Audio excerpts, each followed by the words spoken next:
I always thought about this. You know, back in the hood, you ever been in a situation, maybe you got in a situation where it was like a crazy shootout happened or something. It don't even mean you was a part of it, but you just was at a place or it was a dangerous place that y'all escaped from, right? Everybody talk about that story. Everybody look back and be like, bro, you remember that time we was at such and such and they started shooting and then we drove off, we had to get out of there. The reason you talk about that story, you don't talk about your day of getting up and making a smoothie or something, is because it's something about that risk that gives your life meaning or gives it interest. I'm not saying you should just purposely go out and do dangerous shit, but I think that when people ask this question, you're feeling a call to adventure. You want to do something greater, but for some reason, you're gonna hit us up and say, hey bro, should I do it? You're looking for people to give you validation, and I think going back to believing in yourself, the reason they say that is because at a certain point, there has to be a transition from needing others to motivate you to you finally motivating yourself. Yep. And the reason I gave that example is because when I left, I went to everybody looking for validation. I went to everybody asking, is this the right thing to do? And everybody said no. But then when I did it, it was actually the right thing to do for me. And I learned in that moment that just because other people say yes doesn't mean it's gonna be right. And just because everybody says no, it doesn't mean it's gonna be right. What it means is that somewhere you have to just make that final decision that I'm gonna do it and I'm just gonna make it happen. And once that happens, that's when it'll be the right time, because if you go through hardships, you go through ups and downs, you're gonna do everything necessary to make it happen. Yeah, and somewhere is in your gut. Your gut tell you what to do. Just kind of listen to it.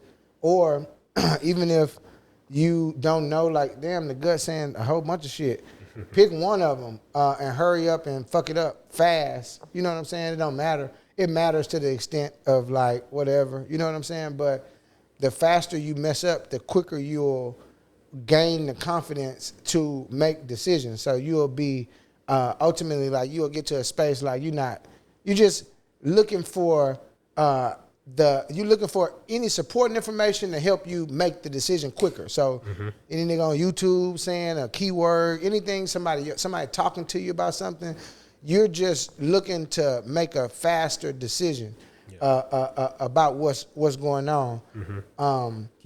With what Keon's saying, I think even like you said, I think I would make the decision just to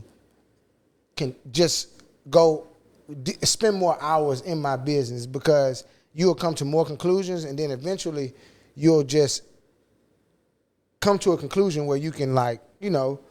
Man, I think it ain't no right answer in this shit, man. I think that people could tell you they got the answers, but what I think is what's actively happening is, let's say you get into a mentorship community. What they're really doing is giving you the confidence to feel like you can hop out there. Yep. I really think that's all they're doing. The information, I promise you, anybody, we're in the age of AI. The information, how to put a business plan together, that's easy. Super easy. You give me anybody, bro. I swear in 2 days, I probably can give you so much information about how to make your business better that you'd be like, damn, this is crazy. It's like some genius shit. But 90% of people I give that information wouldn't execute on it, right? But why wouldn't they execute? The roadmap and the blueprint has already been laid out, but it's something internally. It's one of those forms of resistance that they're feeling, as far as like, man, I don't know if I should hop out there. You're looking for somebody to say, hey, this is the right thing. You want somebody to pat you on your back and say, bro, this is going to work out for you. But ultimately, the point I'm making is that it's, how could I know? I don't know your situation, right? I don't know your exact situation, right? It's been people who started with way more money than you, and they've done it. It's been people who started with way less money than you.